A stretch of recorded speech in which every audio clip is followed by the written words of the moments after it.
My plan is to walk our listeners through the different stages before pregnancy, during pregnancy, and after pregnancy, and explain to them what is the best way to nourish yourself. So I'm really happy to have a wonderful guest today. She's Lily Nichols from the US, and she is a registered dietitian and nutritionist focusing on prenatal nutrition and nourishment for the baby during breastfeeding, and of course also gestational diabetes. And I'm so happy that we can talk about that in the area of real food. Happy to have you here. Thank you for the invite. What time is it currently at your home? It is just after 11 a.m., so mid-morning. Okay, so I'm happy that we found a time where we both were able to talk. And we have some questions of the community because nourishment during pregnancy, before pregnancy, and after pregnancy is such a huge topic for our clients, because we ourselves, we focus on the nourishment for adults. And that's why I'm super happy to have you here. And my plan is to walk our listeners through the different stages before pregnancy, during pregnancy, and after pregnancy, and explain to them what is the best way to nourish yourself during these stages. And so let's jump right in.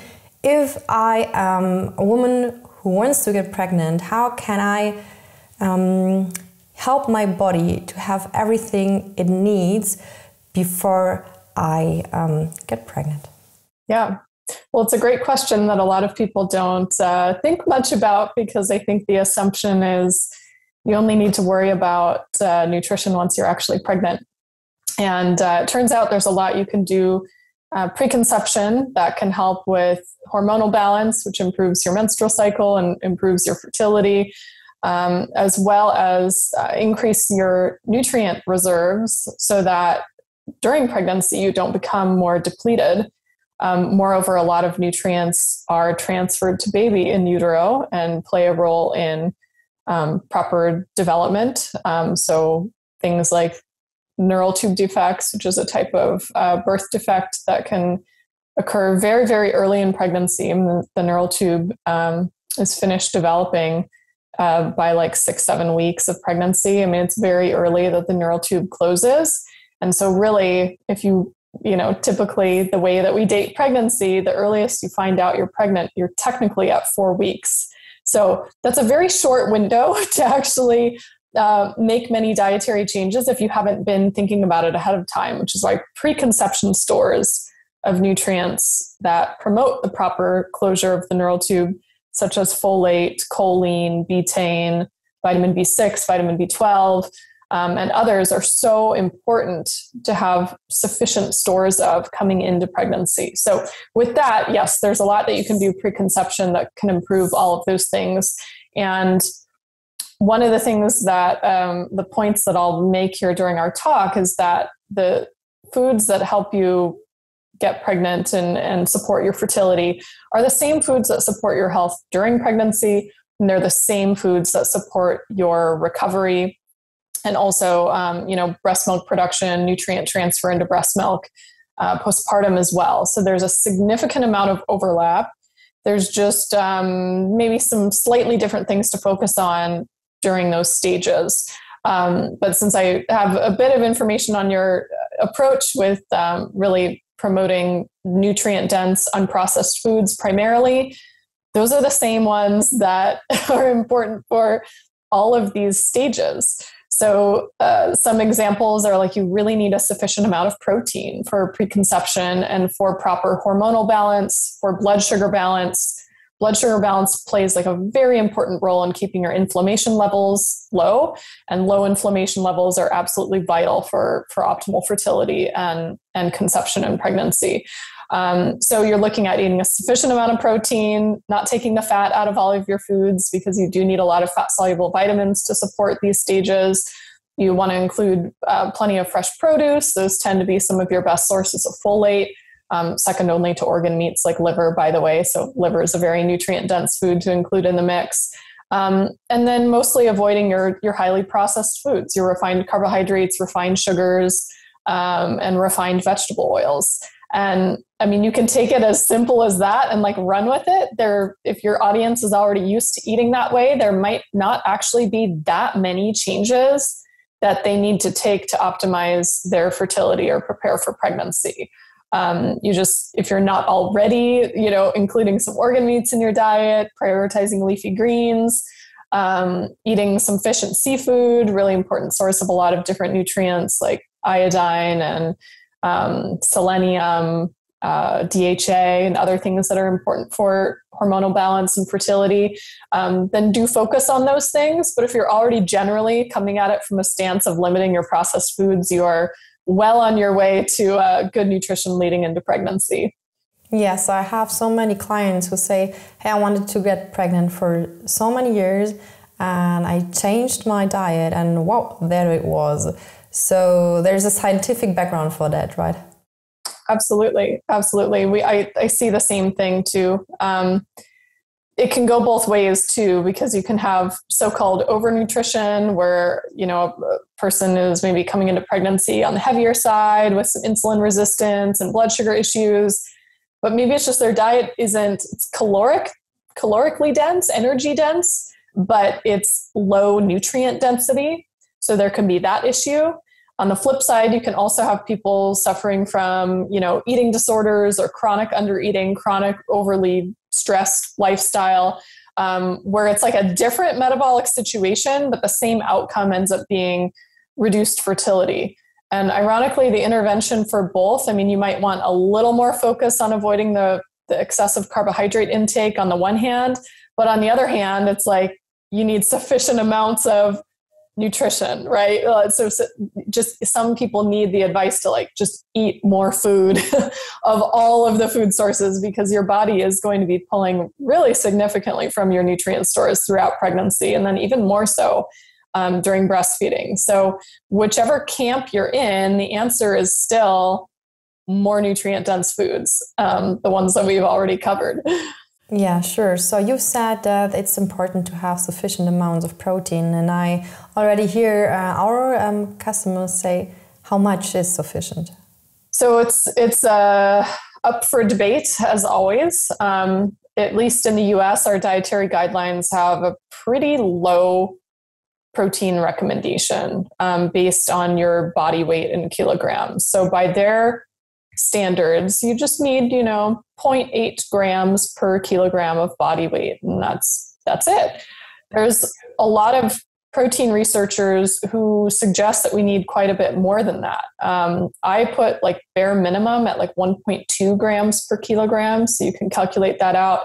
But optimal, arguably, depending on your body size, activity levels, and all that, probably a minimum of 1.5 to 1.8, I think is good for a lot of people. There are, of course, some, especially athletes, who need a lot more. They need a gram per pound or a gram per 2.2 or 2.2 grams per kilogram rather. So some of it depends on how active you are, how much tissue turnover from muscle recovery that you require. But bare minimum 1.2. Ideally, I would say more 1.5 grams per kilogram. So you can calculate that out for your body weight and come up with a gram goal for protein. Sure, I understand. So you already mentioned organ meats and fish, seafood as good protein sources. What else is on your list for a good protein source? Eggs are absolutely fantastic, especially for preconception and pregnancy nutrition. They're one of our top sources of choline, which is a B vitamin-like compound that's involved in things like the closure of the neural tube. So everybody thinks about folate preconception for preventing neural tube defects. Choline is just as important for preventing those. We also have really good data, randomized controlled trials in pregnancy, showing that higher intake of choline is linked to better brain development.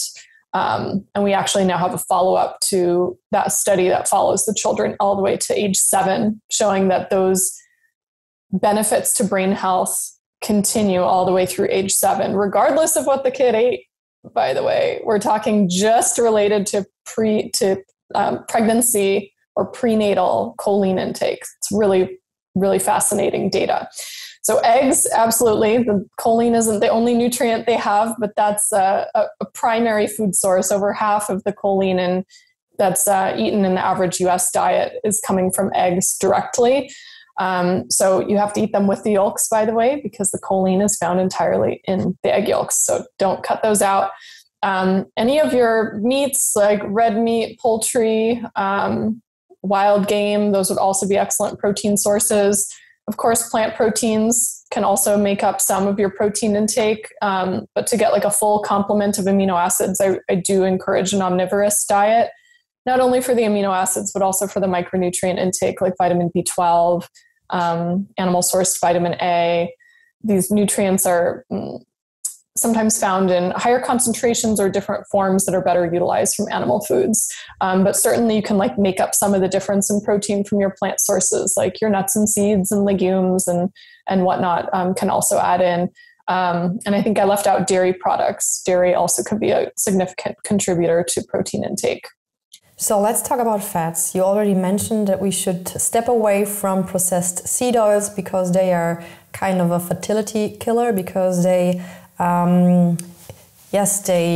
cause more inflammation in the body. And you mentioned that we should eat more fatty sea fish. What else is on your list of good fats and fats that we should avoid? Sure. Yeah. Our, the dietary guidelines recommendations on fats are completely backwards, in my opinion. We've been encouraged to eat, the unsaturated plant fats for a very long time, despite loads of data that they're highly inflammatory. And unfortunately, our body has to put out a lot of nutritional resources to put out the so-called fire of inflammation that they trigger. You use up a significant amount of your body's antioxidant defenses and really deplete your vitamin E levels when you eat large amounts of these seed oils. So we're talking like corn, soy, canola, cottonseed oils, sunflower seed oil. There are sometimes some like higher oleic acid seed oils that aren't quite as bad. Like a high oleic sunflower oil is not as bad as a regular sunflower oil, but I really don't encourage consuming those if you can avoid them. Certainly cooking at home means like not purchasing those oils to cook with. When you're eating out or buying packaged foods, it becomes very difficult because a lot of restaurants do cook with those. But in terms of what you can easily control and what you bring into your house and what you cook with in your house, I definitely encourage the animal fats, your butter, ghee, clarified butter,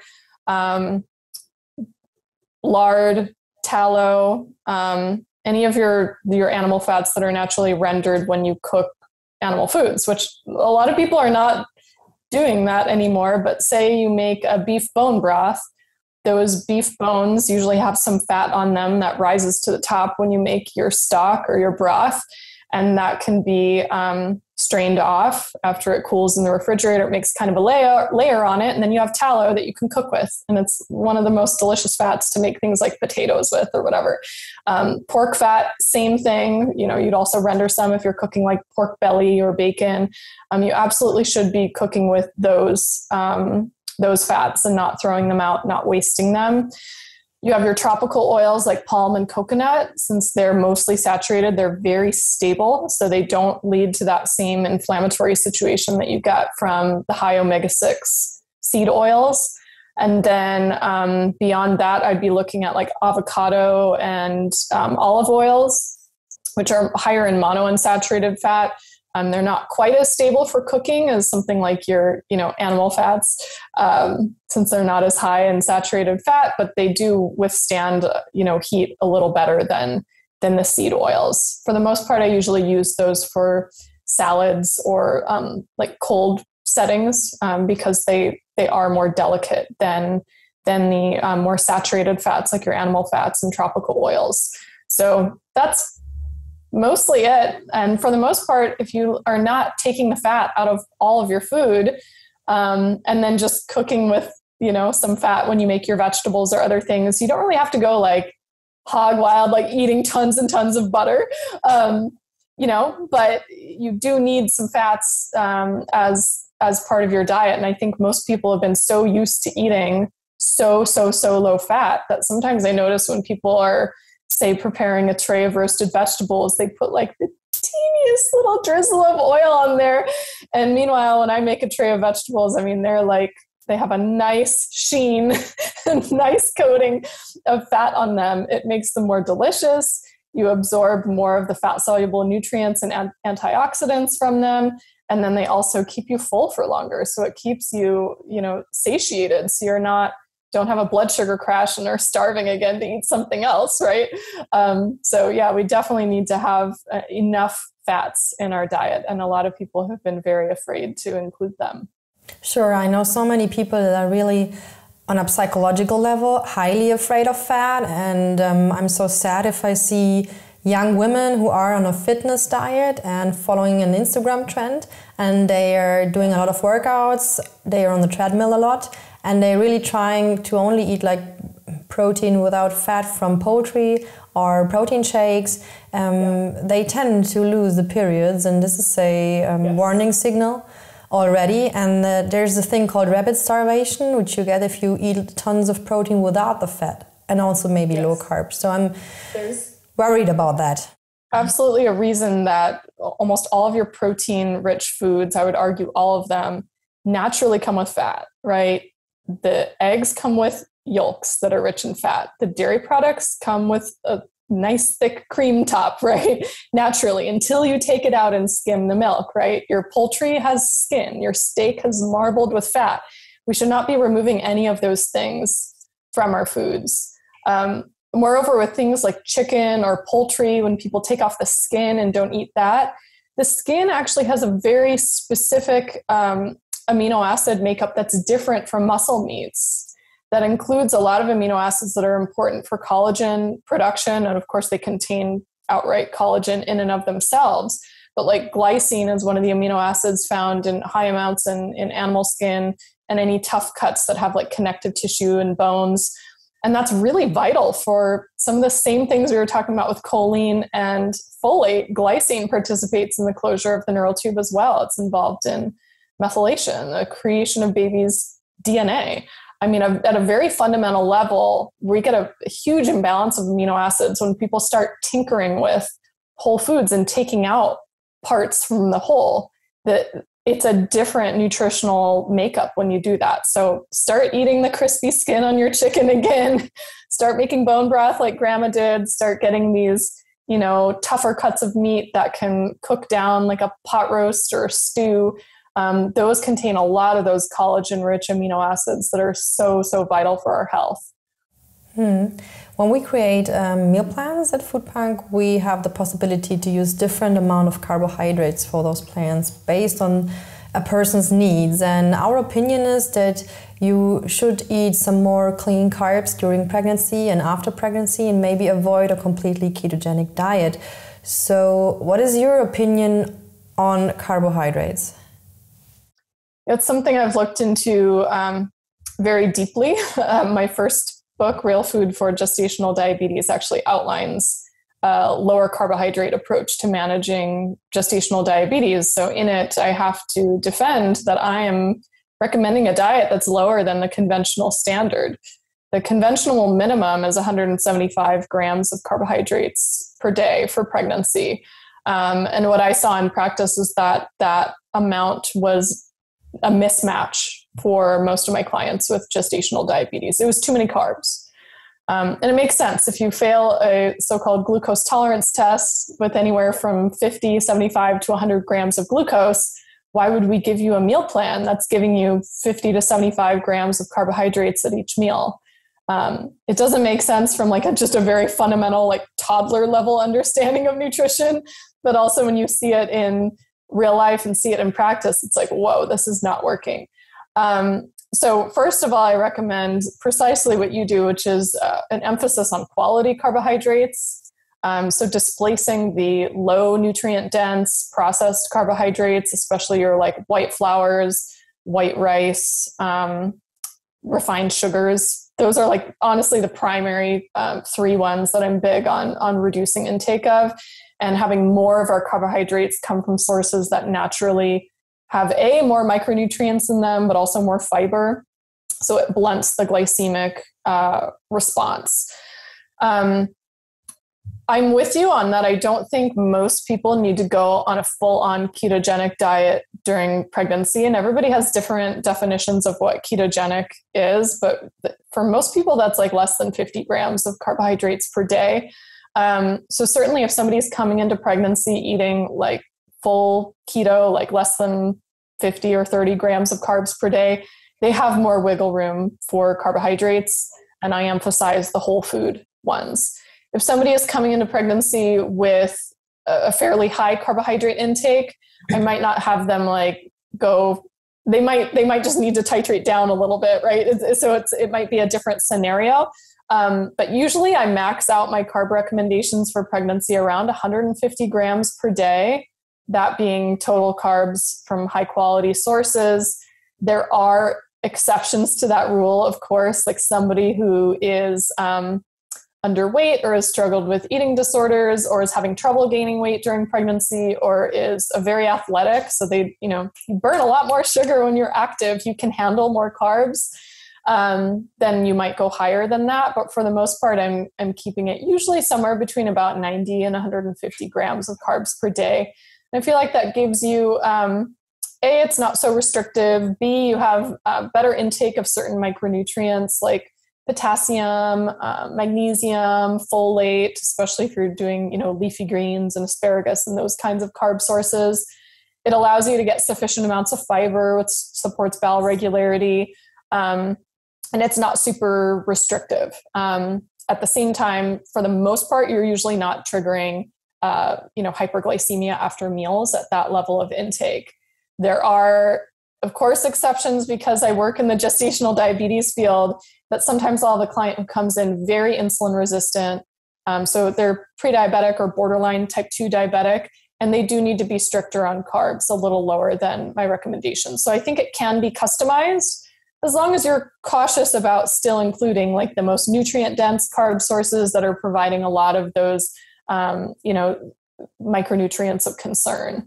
That said, like beyond our, vegetables, legumes, nuts, and seeds, really most of the nutrients that are required for pregnancy are most concentrated in our animal foods, not the plant foods. So that I'm most concerned about them meeting those goals than I am about like carbohydrates absolutely providing like this wide array of micronutrients that are missing from the diet. It's actually kind of a misnomer in nutritional science to look at carbohydrate-rich foods as particularly nutrient dense.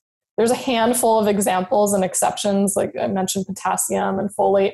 But if you're eating nose to tail and are eating seafood and are eating organ meats and are eating eggs, a lot of those potential gaps actually can be filled by animal foods.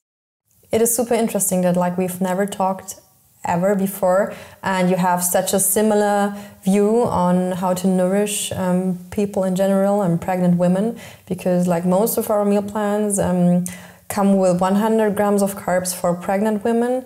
Some have 50, some have 150, but it's like on average it's like 100 what we recommend for like a standard pregnancy, and that's really interesting. Why do you think that these standard recommendations are so far away from what we recommend? So I dug into this. Where does that 175 gram minimum number come from? And I devote a whole chapter to it in Real Food for Gestational Diabetes. But in short, it's based on a lot of assumptions. Like many of our guidelines, you look at our guidelines and they come from a very top-down approach of this is the amount of macronutrients that you require, and then you make meal plans based on those macronutrients. So if they assume that your an adult's estimated average requirement starts at 100, that's their starting point. Then they add on some extra for the increased calorie requirements in pregnancy, assuming that your diet has no less than 45% of calories from carbohydrates. And then they add on additional carbohydrates to account for the glucose used by the fetal brain. Of course, we know many adults who can thrive on a diet that has less than 100 grams of carbohydrates. So we're already starting from poor assumptions. In addition, it takes no consideration of gluconeogenesis, so the glucose that your body can produce from other fuel sources. So there's a lot of holes in the logic on how the guidelines are set. The other consideration is that there has been a fear of ketosis during pregnancy, and it has been deemed unsafe or potentially harmful to fetal brain development. This comes from several different sources, dating all the way back to studies from the 1960s, which were quite poorly designed. And when we had very limited understanding of nutritional ketosis or physiological ketosis or mild ketosis, whatever name you want to put on it. And then from that, there were some studies on starvation ketosis and diabetic ketoacidosis showing harm. And I will contend that both starvation ketosis and diabetic ketoacidosis. So on one hand, somebody starving, not eating enough food. They're also depleted in lots of different nutrients. So that's bar none a problem. Or diabetic ketoacidosis, somebody who has insulin requiring diabetes who's not taking enough insulin. So their blood sugar spikes sky high, their ketones go sky high, their blood gets very acidic. These are both things that are very clearly linked to neurodevelopmental problems in baby. That's very unsafe for your body to go into during pregnancy. But there's no data to suggest that nutritional ketosis is a problem to fetal brain development. And in fact, 30% of fetal brain energy needs are met from ketones directly. Babies are born in ketosis. They remain in ketosis for at least the first month of life, arguably longer. And furthermore, the placenta actually manufactures its own ketones if maternal supply is not sufficient, showing that there's actually like a backup system to try to maintain a sufficient level of ketones for the baby, because there are special lipids in the brain, essential cerebral lipids, they call that are built from ketones. So, one way to think about this is like, okay, nobody has a problem with babies being in ketosis because that's the physiological design. They seem to handle it just fine. So like, is there some time point where like immediately at birth, ketones are now a good thing, but like prior to the period of birth, ketones are harmful to brain development? Like, it doesn't make physiologic sense. Why do pregnant women go into ketosis so readily? You're like 3 times more likely to go into ketosis after an overnight fast than somebody who's not pregnant. Why is that? Like, are our bodies designed poorly where if you skip a meal, you're going to go into this dangerous state of ketosis and cause harm to your baby's brain development? Like, none of it actually makes sense. But again, these are recommendations that were based on outdated and poorly outlined assumptions that have not proven to be true when you actually look at the more modern research. I understand. So initially we focused on the prenatal nutrition, the nutrition you need when you want to conceive, if you want to get pregnant. And we talked about like real foods, good fats, natural fats that come with protein sources and carbohydrates at like a little lesser level than is averagely recommended.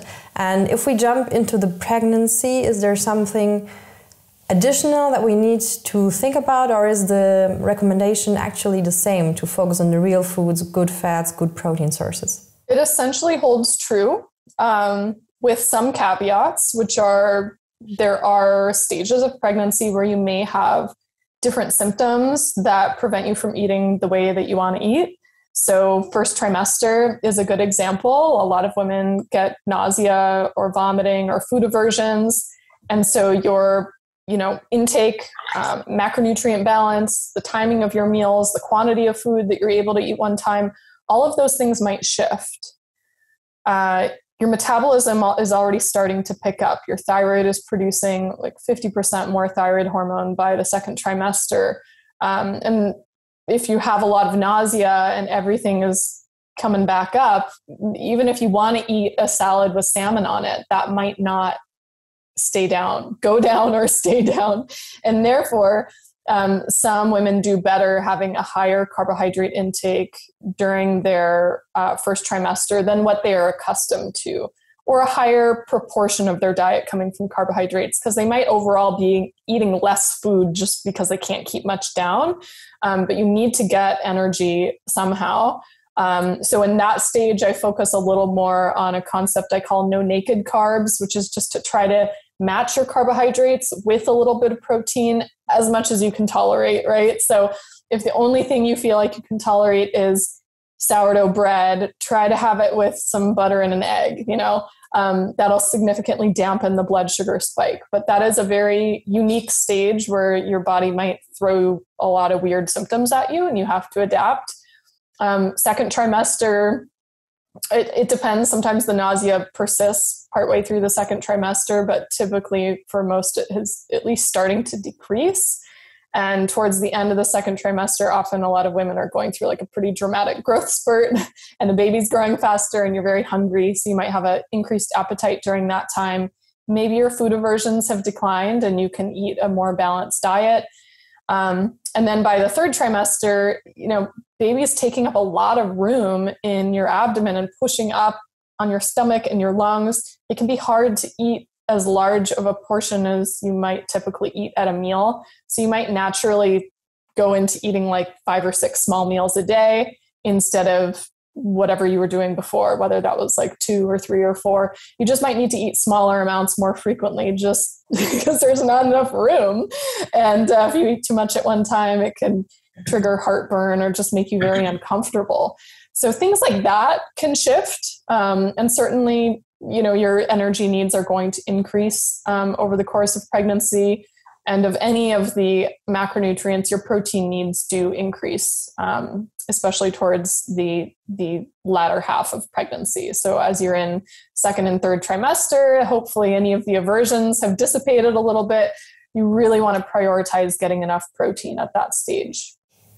So a lot of people, women who are pregnant, they talk about the cravings for salty and sweet foods, and the 1 second the craving is high for chocolate spread, the next second it's for potato chips. What would you recommend? Well, I like to think about cravings from a standpoint of like, what is your body actually asking for? So in some sense, I think responding to cravings or getting curious about what might be driving the cravings is really helpful. Certainly for salt, your salt requirements actually increase during pregnancy. You need more salt. No, it does not contribute to high blood pressure, preeclampsia. Actually might help prevent it. And particularly if you're eating low carb, your body spills out more electrolytes and loses more sodium. So you do want to definitely listen to the cravings for salt. You might just want to be cautious, like, is your craving for salt being fulfilled via pretzels, which are like white flour, big blood sugar spike, high glycemic food? Or could you meet your want for salt from like sauerkraut or olives or salami or super salted cheese or a saltier broth or soup? Just, savory real foods instead of always going to salty snack foods.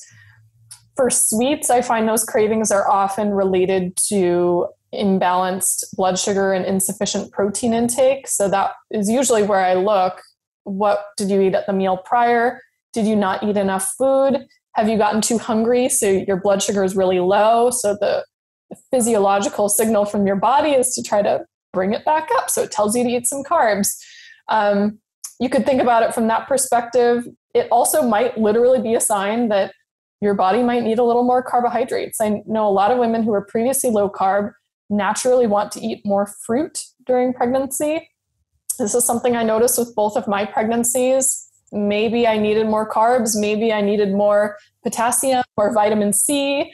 So I would just encourage, filling those sweet cravings with healthier things, whole fruit, dark chocolate, those kinds of things, rather than like whatever candy is calling for you. I mean, certainly none of us are perfect. I didn't cut out sugar entirely from my diet during pregnancy, but it's more about, day to day trying to make the best of the cravings and think about where could they be coming from and how could I meet these in the healthiest way possible while still satisfying the craving. No need to deprive yourself and be miserable over the course of pregnancy either. You mentioned gestational diabetes, and I know many people who haven't heard of that before. Could you please explain what is gestational diabetes, and yes, how is it developed during pregnancy, and what can we do? Yeah, so gestational diabetes is elevated blood sugar that's either first recognized during pregnancy or first develops during pregnancy. That can mean two different things, by the way, because really any blood sugar issue that's diagnosed during pregnancy is, unless it was a pre-existing thing that you already knew about, it's called and treated as gestational diabetes. That means if you had prediabetes and didn't know about it, you could come into pregnancy already with a level of insulin resistance. You'll have high blood sugar on a blood sugar screen, or maybe you'll have a high A1C in your first trimester, and they'll call it gestational diabetes, because any newly diagnosed blood sugar issue that's identified in pregnancy counts as gestational, whether it was 100% triggered by pregnancy or if it was a pre-existing issue. Generally speaking, though, your body does become more insulin resistant over the course of a pregnancy, and this is normal and to be expected. If the body is adapting as expected, your body simply produces more insulin. So you're often producing double or triple the amount of insulin at the end of pregnancy than you were pre-pregnancy. This overcomes that insulin resistance and still maintains normal blood sugar levels. And blood sugar levels do actually trend slightly lower than non-pregnancy levels. This is an important distinction, because some people try to normalize high blood sugar in pregnancy. Oh, you're just more insulin resistant, and so it's normal. It's actually not normal. It's normal for your body to overcome the insulin resistance with a sufficient amount of insulin to still keep your blood sugars quite low. There are a lot of factors, of course, that can play a role in this, like a family history of type 2 diabetes. If your mom had gestational diabetes when she was pregnant with you, if you're coming into pregnancy already with insulin resistance, maybe coming to pregnancy at like a higher BMI or with PCOS or some other factor that's associated with insulin resistance. These are all potential things that can play a role. And then I think for the most part, in rare instances, it's like a sudden thing that only develops during pregnancy and then goes away.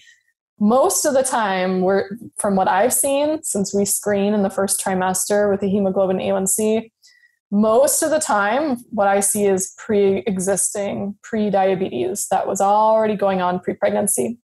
It's just magnified and identified during pregnancy. And that's why there's such a high incidence of developing type 2 diabetes after a gestational diabetes pregnancy, because there's some underlying insulin resistance. You can do things, of course, after the fact to help reduce your chances of developing type 2 later on. But the data is that anywhere from 30 to 70% of women with gestational diabetes will go on to develop type 2 diabetes. And it's like the number one predictive risk factor in women specifically. So it's like, warning light has come on in your car. You want to be prioritizing blood sugar balance lifelong, even if you're not testing your blood sugar constantly when you're not pregnant anymore. It's something to keep an eye on, and something to, consider. What did you do during pregnancy that helped to manage your blood sugar? What do you do nutritionally, lifestyle wise? Those are the same things that you'll want to do long term so that it, isn't an issue.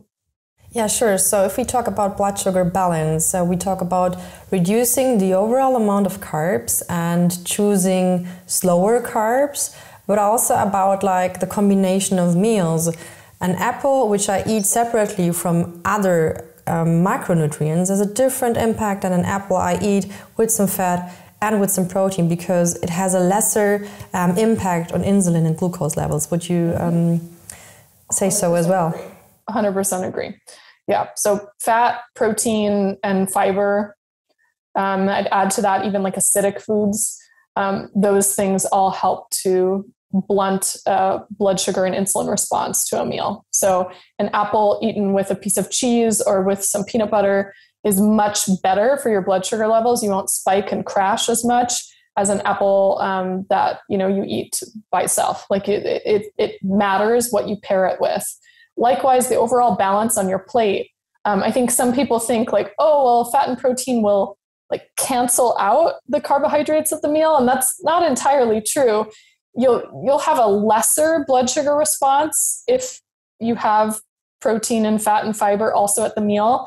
But if you're still having a massive portion of carbohydrates, or maybe massive is a wrong word, a slightly bigger portion of carbohydrates, because it's less than people think, that can trigger a pretty big blood sugar response. If you're having like what would be probably a typical portion of pasta or potatoes, it doesn't really matter if it's paired with lots of protein and fat, you'll still have a really big blood sugar spike. So you want to like overall think about slightly smaller portions of your carbohydrate rich foods, like your potatoes and starchy foods, pastas and whatnot, and have a larger portion of your plate from those lower carb vegetables, your proteins and fat. That will give you like a slight rise in blood sugar, and it'll kind of come down slowly over time rather than a bigger curve. And that's really what you're trying to avoid with gestational diabetes, is a big post-meal blood sugar spike. That's one of the number one indicators of predictors of complications with mother or baby related to gestational diabetes, is big post-meal spikes. And there actually is data on pregnancy using CGMs, continuous glucose monitors, even in women without gestational diabetes, that when they assign them to a low glycemic index diet, so the so-called slow carbs that you're talking about, their blood sugar variability is 50% lower than the ones on the high glycemic plan, even though the carb intake is roughly the same. Likewise, we have other data showing that a low glycemic index meal plan reduces the chances that a woman will require insulin to treat gestational diabetes by about 50%.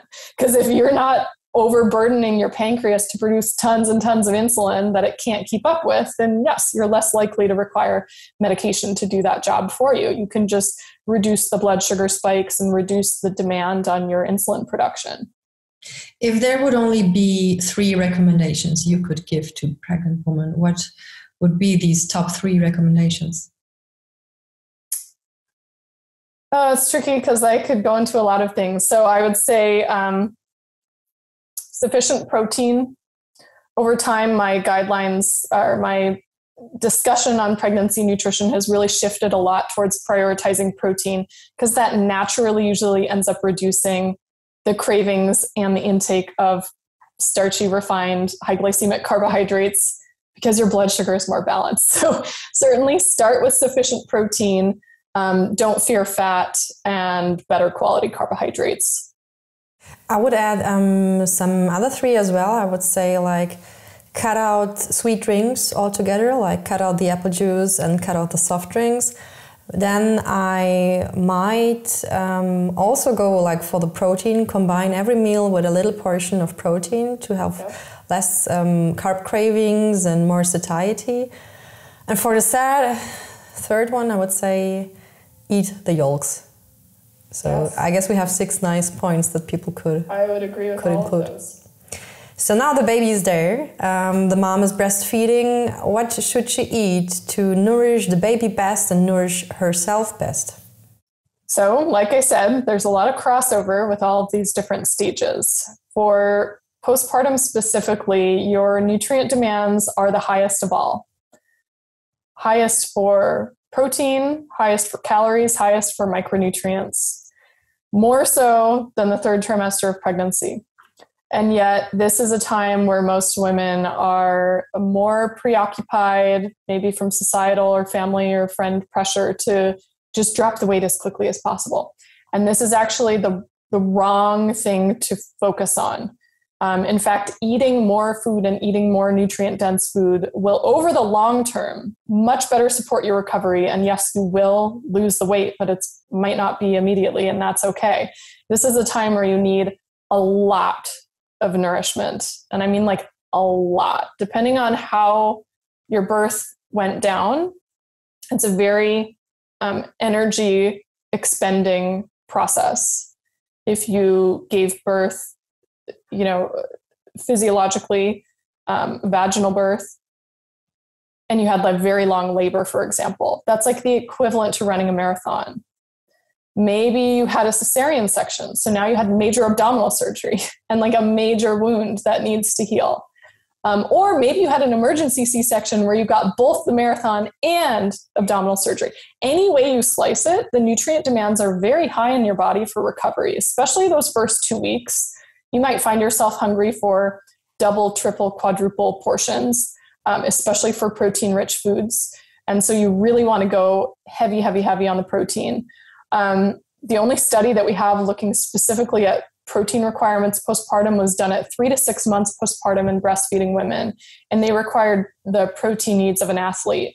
And that's at 3 to 6 months. That's when most of your recovery, like major physiological recovery and remodeling of the uterus, healing of any surgical wounds or tears or anything, that's all taken place. Your milk has come in, hormones have kind of leveled out a little bit, and still at 3 to 6 months, the protein demands are very high.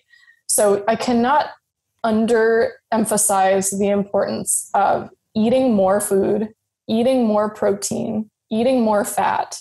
You actually probably might need to eat more carbs too for a period of time, simply because your energy demands are so high that it might not be proportionally you're eating more carbohydrates, like they're still in balance to your protein and fat intake, but gram-wise, it very likely may be higher. So don't fear that. Your appetite and energy needs will come down over time. Typically, after the period of exclusive breastfeeding is complete and as baby transitions to more solid foods and is nursing less, this can vary baby to baby, but your nutrient demands will slowly taper off over time. So it sort of is the same conversation as always, just for different reasons. But I'd say the big one is that protein, without taking the fat out of it, of course.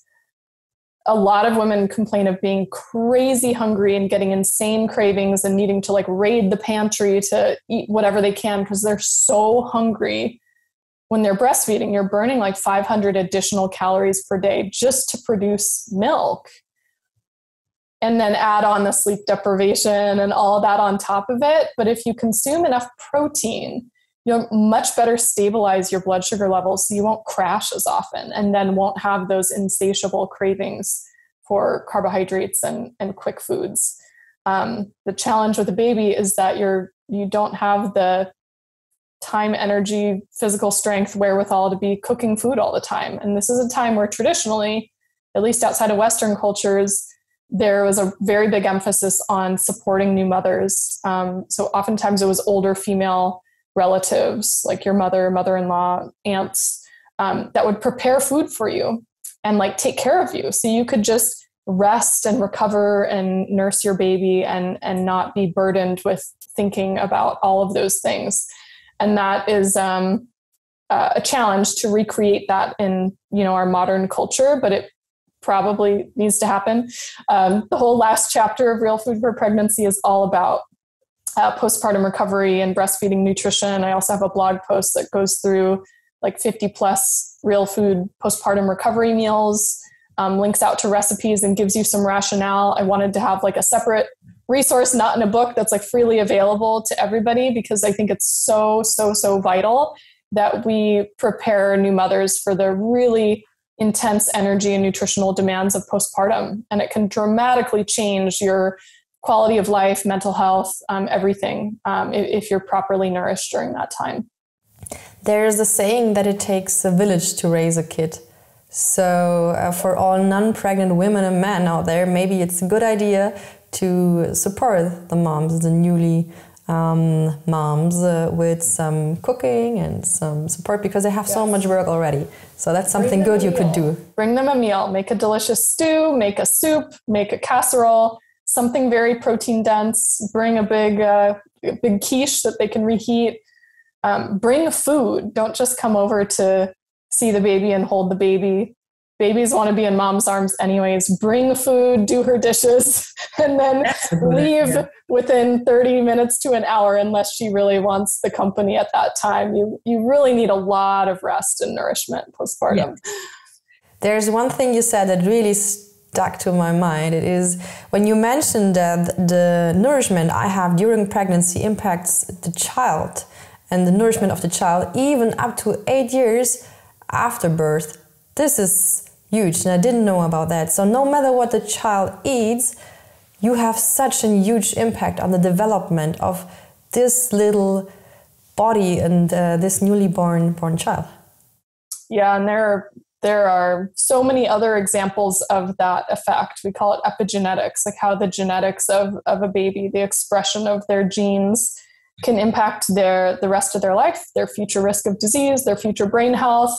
The blood sugar thing is another one. You know, mothers who have elevated blood sugar throughout pregnancy, their babies face anywhere from a 6 to 19-fold increased risk of developing type 2 diabetes, often by the time they're teenagers, by the way.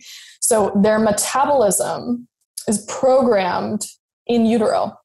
So if you have well-balanced blood sugar and your metabolism is functioning well and you're not overburdening your body with so many refined carbohydrates and sugars that it has to produce so much insulin, that impacts their metabolic health. That impacts their pancreas, their insulin resistance, their risk of disease later in life. It's huge. It cannot be understated how important this is. And some of these effects we know can last generations. You can interrupt that in your generation. If something went awry, you know, during your mother's pregnancy with you, you can interrupt that with better nutrition and change, you know, the genetic expression in your baby. It doesn't mean you're going to change the genetics, but in terms of thinking about disease or risk of disease as being hereditary, it would lessen the impact of whatever the negative, like say there's a risk for type 2 diabetes in your family. You could lessen the risk for that, even though the baby has the same genetics. It's the expression of the genes that can impact that. I have 3 more community questions that I would like to ask you. And the first one is about ketogenic diet. What is your opinion on keto diet during breastfeeding? So it depends what stage you are in breastfeeding. And it would depend if your body is already like keto adapted, right? Have you been mostly keto during your pregnancy and your body can very easily use those fuels without problem? Then I don't think it's necessarily contraindicated. What I would say is just to exercise a little bit of caution, because especially in early postpartum, the first couple months, when your milk supply is becoming established, you're recovering and your energy needs are so high. You know, a ketogenic diet makes you more metabolically efficient. You burn more calories, but you're in a situation where you're already burning a lot of calories. Do you really need to be doing a ketogenic diet right now? Moreover, could there be any gaps in your diet if you're very strictly keto, such as some of your electrolytes, especially like potassium? And are you replacing your sodium enough? You do lose a lot of electrolytes, sodium, potassium, other minerals in your milk. So if you're noticing any issues with supply, or baby's really fussy, or you feel very dehydrated or feel very constipated or have headaches or leg cramps, those types of things, I might think about titrating up your carbs a little bit. And that could just be from, you know, healthy whole foods that are electrolyte rich, like your whole fruits and, you know, root vegetables, winter squash, those types of foods. And you don't have to go like absolutely hog wild on the carbs. I certainly was relatively low carb while nursing, but there are some anecdotal stories of lower milk supply and challenges like establishing your milk supply in women who are very strictly ketogenic. So I usually recommend not going below 50 grams of carbs per day. And arguably, I think most women do better at like 100, 150, maybe 200 or more grams of carbs in early breastfeeding. It really depends on their activity and metabolism and all of those factors. And wait until your milk supply is really well established. And then if you want to, you know, experiment with going lower carb, then just very gradually titrate down. Don't go from like 200 grams a day down to like 20 grams of carbs a day. That creates a, you know, significant stress on your body. And when your body is under stress, you produce less prolactin, and that's required for breast milk production. So think of, where you kind of want to pull the levers metabolically and what stresses you're incurring, because it is a very stressful period of your life. And if being very, very low carb keto is causing an additional stress and reducing your prolactin levels, then it might be a mismatch for this stage. At the same time, I know women who were keto during their pregnancy, keto postpartum, had no problems nursing whatsoever. Their body was really well adapted to that way of eating. So I don't ever say a blanket, don't do that. I just add a couple cautions on hydration, electrolytes, sort of titrating slowly, and then watching your supply, because everybody's experience with breastfeeding and milk supply is very individual. What else can I do to support milk supply in terms of which kind of foods should I eat? So the biggest thing with milk supply, yes, nutrition and sufficient hydration and electrolytes are important from a nutritional perspective, but the mechanics and physiology of nursing and mother-infant connection cannot be understated. So if you have a lactation consultant or lactation educator available, they can really help to troubleshoot some of this stuff. So there's many, many possible things. If baby is not extracting milk efficiently from your breasts, they do not get the signal to keep producing that same volume of milk. In fact, it's a negative feedback. The less milk that's transferred, the less milk your body produces. So if there's any issues with a latch or tongue tie or not offering the breast often enough, being separated from baby overnight because your prolactin levels are highest at night. So nursing at night is actually very important for maintaining your milk supply, by the way. If you are separated from baby, are you pumping at the same intervals as you would when you're nursing with baby? Also understanding that transfer of milk to baby directly is always higher than whatever pump output is showing you. Because again, it's that very delicate hormonal balance and physiological connection there that really does influence milk transfer. But I would be looking at all of those other factors in addition to just the food part, because at the end of the day, it's optimal to have sufficient food and nutrition and hydration and electrolytes. You'll have a better quality of life, and arguably that can, support your milk supply. But we also have scenarios of women in absolutely terrible situations with limited access to food, and they're practically starving, and they still produce milk, right? Your body will steal from you in order to make the milk. So it's a little bit of both. For optimal, yes, the nutrition part, but also is baby actually transferring milk effectively? And that's something where there's 1,000 different factors that can be at play. And so having another lactation professional to help you troubleshoot and, learn this art of breastfeeding, because it's natural, but it doesn't always come naturally. And there's sometimes some hiccups along the way. It often does necessitate some, expert guidance and support. The third and last question of the community is about iodine. And our client asks, is the baby nourished with sufficient amounts of iodine if the mother has high enough levels of iodine, or do I need additional foods enriched with iodine? So if you're taking in enough iodine, your milk will have enough iodine for baby. So a lot of different nutrients, not all of them, but I'd say the majority of your micronutrients, a mother's intake and nutrient stores is predictive of the nutrient levels in breast milk. I actually teach a whole 90-minute professional webinar at the Women's Health Nutrition Academy specifically on nutrient transfer into breast milk. Iodine is one of them that is very reflective of maternal intake. So if you want to know if you have enough iodine, they usually measure it by a urinary iodine concentration.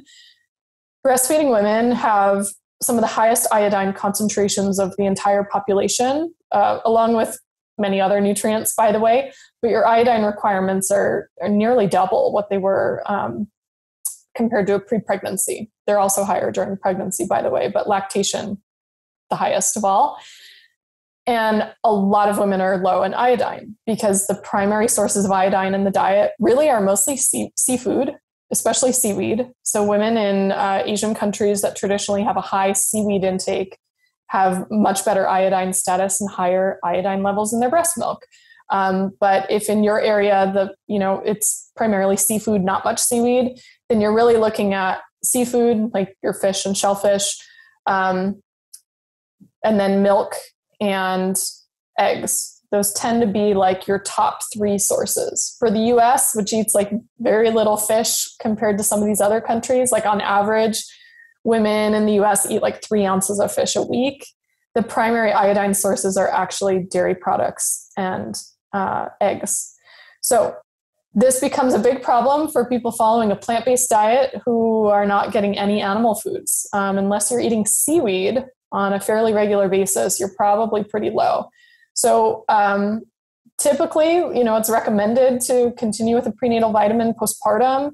I recommend it for the first 6 months postpartum at minimum, just to replete your nutrient stores, maintain sufficient nutrient levels in your breast milk, fill in any gaps in the diet, really. And that should contain iodine. Usually 290 micrograms per day is what's needed for breastfeeding.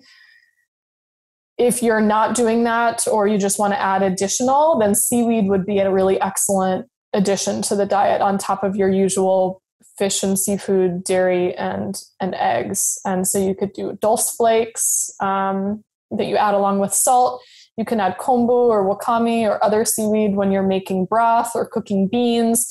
It usually just melts down into almost nothing. Maybe you enjoy things like miso soup that have seaweed added into it, or like seaweed salad. Those would all be really excellent ways to boost your iodine. And you don't need massive portions of seaweed to get a lot of iodine. It's really quite concentrated. Those like nori seaweed snacks, I don't know if you have them over there. They're like sheets of nori that they're usually used to make sushi, but they also have them in like little snack size bites. Those are also a really good option as well. I'm so happy and thankful that you took your time to talk about that important topic today, and to help our listeners to make more healthy babies. And if somebody wants to dig deeper into that topic, I know that you have written some books, you have got a wonderful blog with lots of content. Where should they look for more content of you? Yeah, so first you can go to my website, lilynicholsrdn.com, and you'll have my blogs. There's 250 plus articles, a number of different free resources that you can download on the freebies page. I also link out to my books. So Real Food for Pregnancy is like the pregnancy specific one. I have a separate one on gestational diabetes. This one is available, translated in German as well, which you'll probably link to.